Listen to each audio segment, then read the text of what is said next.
President Fattah AlSissi received congratulatory cables on the occasion of the October War victories.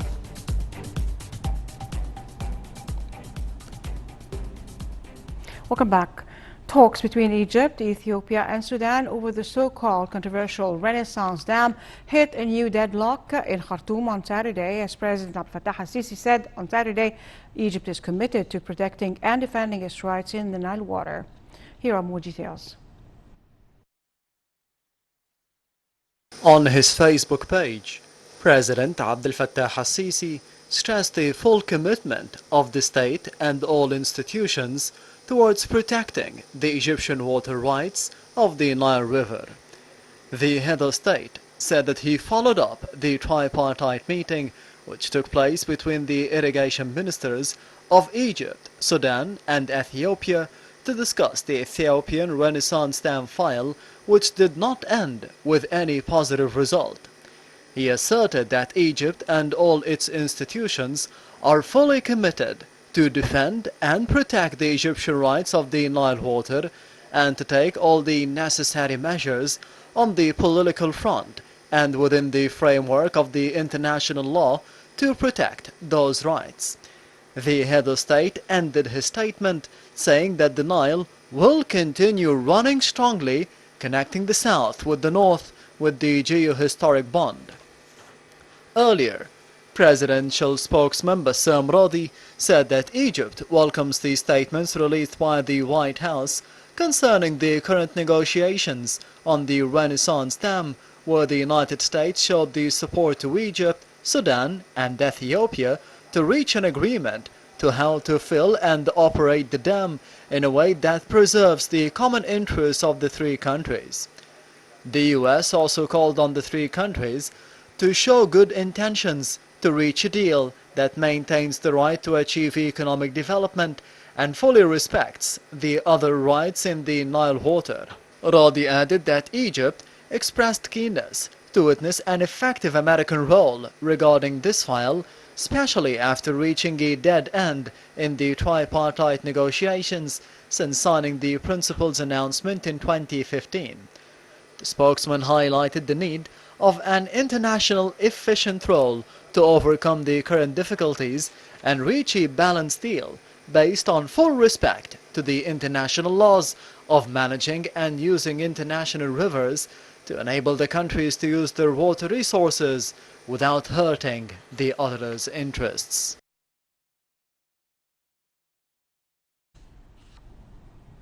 President Fattah AlSissi held a meeting on Saturday with Prime Minister Dr. Mustafa Madbouli, General Osama Rabia, head of the Suez Canal Authority, and Engineer Mohammed Yahya, the head of the Suez Canal Economic Zone. Presidential spokesperson Ambassador Bassam Radi said President AlSissi gave his instructions to accomplish all current projects in the Suez Canal area, whether those related to modernizing the maritime route or developing and structuring the companies affiliated to the authority. The head of state also directed the executives to quickly finish the infrastructure projects to guarantee the increase of investment opportunities and affording more jobs to the youth in the framework of the comprehensive development process adopted by the country. General Rabia reviewed the current efforts exerted to update the naval fleet of the authority and modernize the locomotives, which play a pivotal role securing the maritime route and helping the ships passing through the canal.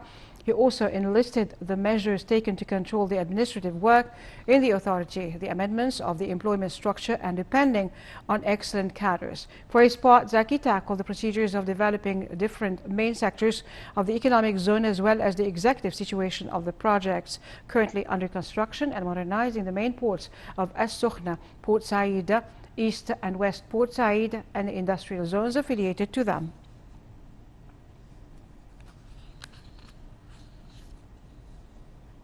President Fattah AlSissi received on Saturday congratulatory cables from a number of world leaders and senior state officials on the occasion of the 46th anniversary of October War victories.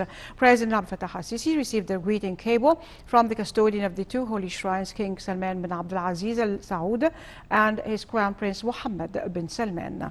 In the cable, King Salman expressed his sincere greetings for President AlSissi, the Egyptian people and the government, wishing Egypt more progress and stability.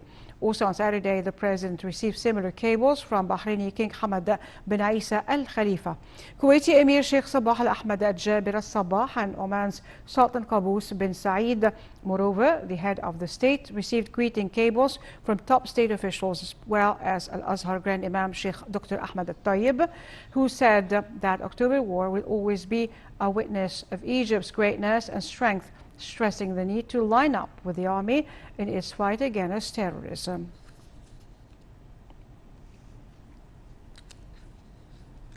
In the same context, head of National Media Authority Hussein Zain congratulated President Fattah AlSissi, Minister of Defense General Mohammed Zaki, and the armed forces on the occasion of October's victories. Zain pointed out that the national media is supporting the Egyptian state in its war against terrorism. He stressed that the national media is confronting the rumors, lies and fake news that aim at destabilizing the country via spreading awareness among Egyptians and sticking to transparency and professionalism.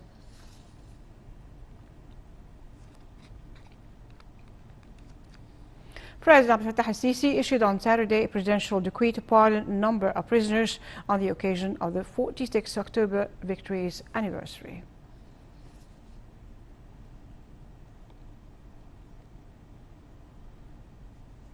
Clashes between police and protesters killed 5 people in Baghdad on Saturday in a resumption of anti-government unrest as security forces deployed in their hundreds to keep demonstrations away from central squares in the Iraqi capital. Details. Renewed protests took place under live fire in Iraq's capital and the country's south Saturday as the government struggled to agree a response to days of rallies that have left nearly 100 dead, including policemen. The largely spontaneous gatherings of demonstrators, whose demands have evolved since they began on Tuesday from employment and better services to fundamental government change, have swelled despite an internet blackout and overtures by the country's elite. Hours after a curfew in Baghdad was lifted on Saturday morning, dozens of protesters rallied round the oil ministry in the capital, facing live rounds fired in their direction. 5 protesters were killed Saturday in Baghdad, raising the death toll since Tuesday to 99, according to Parliament's Human Rights Commission. It added that nearly 4,000 people have been wounded since the protests began in Baghdad and spread to cities across the south. Thousands also descended Saturday on the governorate buildings in the southern cities of Diwaniyah, where gunfire was unleashed into the air, and in Nasiriyah. Parliament had been due to meet at 10 GMT but could not reach quorum after firebrand cleric Muqtada al-Sadr's bloc of 54 lawmakers and other factions boycotted the session.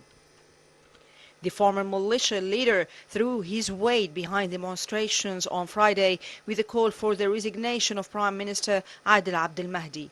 The unrest is the deadliest Iraq has seen since the declared defeat of Daesh terrorist group in 2017. Iraq has a population of just under 40 million people and is currently the 5th largest oil producer and exporter worldwide and the 2nd largest OPEC producer.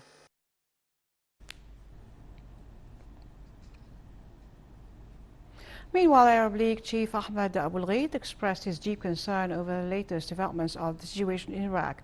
Abu Ghait urged the Iraqi government to take every necessary step to calm the situation and immediately start a serious and real dialogue that would stop the protests. The Arab League chief also expressed his full support to Iraq in all that would end the current state of violence and bring peace and stability to the country. Meanwhile, the UN called on Iraq to rapidly and transparently investigate the violent incidents which have left dozens dead. Demonstrations over corruption, unemployment and lacking services first broke out in Baghdad on Tuesday and have since spread to the south, while the north and western provinces have remained relatively quiet.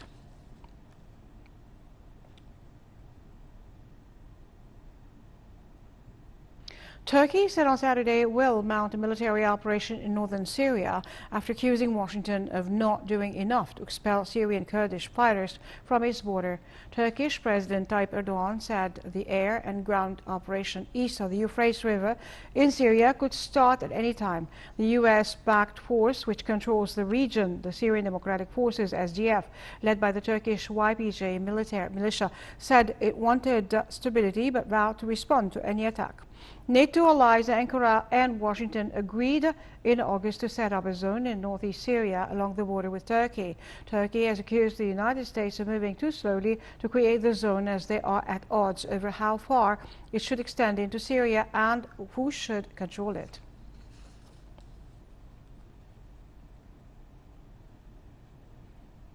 Tens of thousands of Scottish independence supporters marched in Edinburgh on Saturday as calls grew for a fresh vote on Scotland breaking away from the United Kingdom, with Brexit scheduled for within weeks. The demonstrators, many carrying Scottish flags, some wearing kilts, set off from Holyrood Park in the heart of the Scottish capital. Among those present was lawyer and Scottish nationalist SNP lawmaker Joanna Cherry, who was behind one of the successful legal challenges to Prime Minister Boris Johnson's decision to suspend Parliament. She was